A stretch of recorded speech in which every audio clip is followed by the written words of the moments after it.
Now then, 'tis time to do it. It's murky. Fie, my lord. Fie. A soldier and afeard. What need we fear who knows it, when none can call our power to account? Yet, who would have thought the old man to have so much blood in him? She should have died hereafter. There would have been time for such a word. Tomorrow. And tomorrow. And tomorrow creeps in at this petty pace to the last syllable of recorded time. And all our yesterdays have lighted fools the way to dusty death. Out, out, brief candle. A walking shadow, a poor player that struts and frets his hour upon the stage, and then is heard no more. It is a tale told by an idiot, full of sound and fury, signifying nothing. May I be so converted and seen with his eyes? I cannot tell, I think not. I will not be sworn, but love may transform me to an oyster. I'll take my oath on it, till he hath made an oyster of me. He will not make me such a fool. One woman is fair, yet I am well. Another wise, yet I am well. Another virtuous, yet I am well, but till all graces be in one woman shall not come in my grace. I do much wonder how one man, seeing how another man is a fool when he dedicates his behaviours to love, will, after he have laughed to see such shallow follies in others, become the argument of his own scorn by falling in love. And such a man is Claudio. I have known when there was no music with him but the drum and the fife. Now he would rather hear the tabor and the pipe. I have known when he would walk 10 mile afoot to see a good armour, and now will he lie 10 nights awake carving the fashion of a new doublet. He was wont to speak plain and to the purpose, like an honest man and a soldier, and now hath he turned orthography. His words are a very fantastical banquet. Just so many strange dishes. May I be so converted and see with these eyes?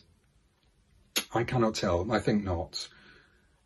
I will not be sworn, but love may turn me into an oyster. But I'll take my oath on it. Till he have made an oyster of me, he shall never make me such a fool.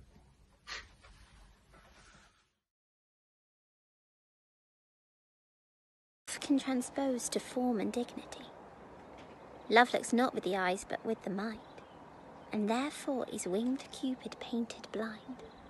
Nor hath love's mind of any judgment taste, wings and no eyes, figure unheedy haste. Follow you, I'll lead you about around, through bog, through bush, through brake, through brier. Sometimes a horse I'll be, sometimes a hound, a hog, a headless bear, and sometimes a fire, and neigh and bark, and grunt, and roar, and burn, like horse, hound, hog, bear, fire, at every turn.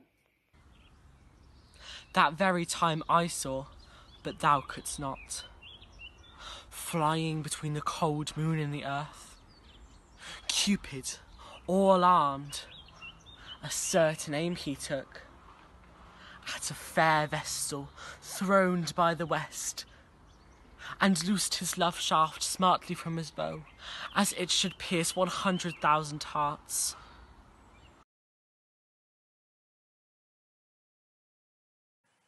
Give me my robe, put on my crown. I have immortal longings in me. Now no more the juice of Egypt's grape shall moist this lip. Yeah, good Iris, quick, methinks I hear Antony call. I see him rouse himself to praise my noble act. All the world's a stage, and all the men and women merely players. They have their exits and their entrances, and one man in his time plays many parts, his acts being 7 ages. At first the infant, mewling and puking in the nurse's arms.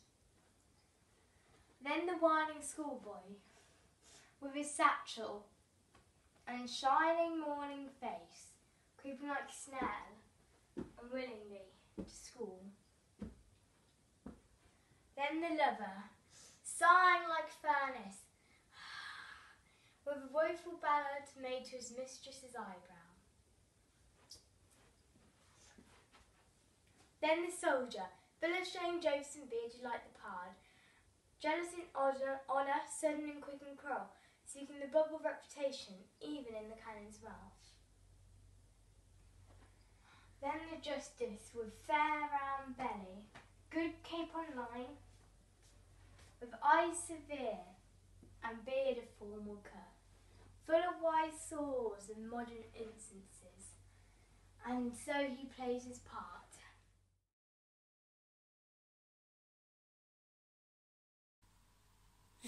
Honour pricks me on. But what if honour pricks me off when I come on? What then? Can it set to a leg? No. Can it set to an arm? No. Nor take away the grief for wound then?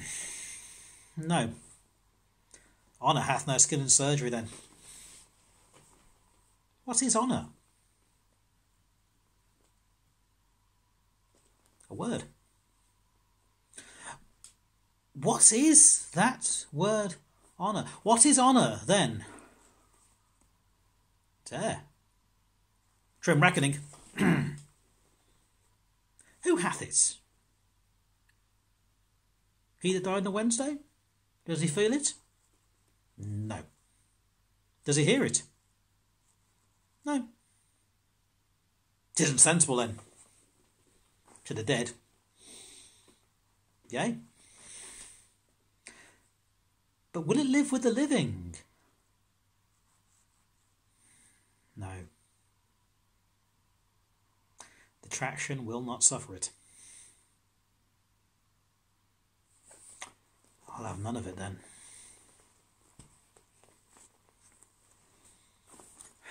Honour is a scutcheon. And here ends my catechism.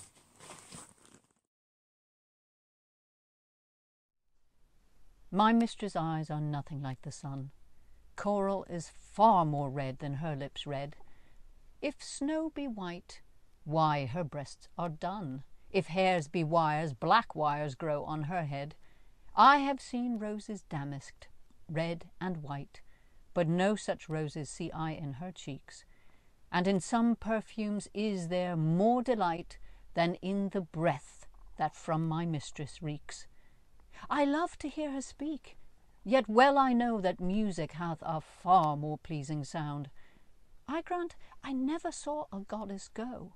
My mistress, when she walks, treads on the ground. And yet, by heaven, I think my love is rare, as any she belied with false compare.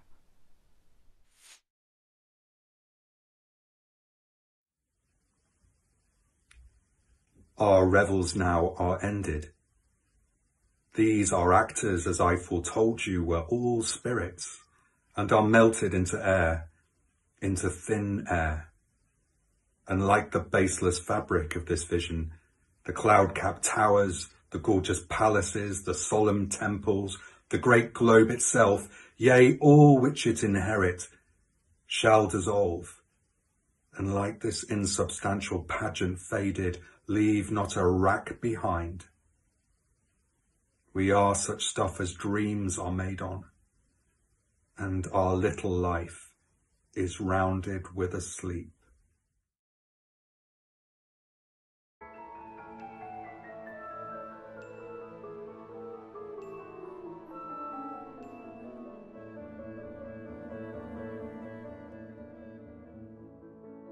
Friends, Romans, countrymen, I bring you the results of our grand draw.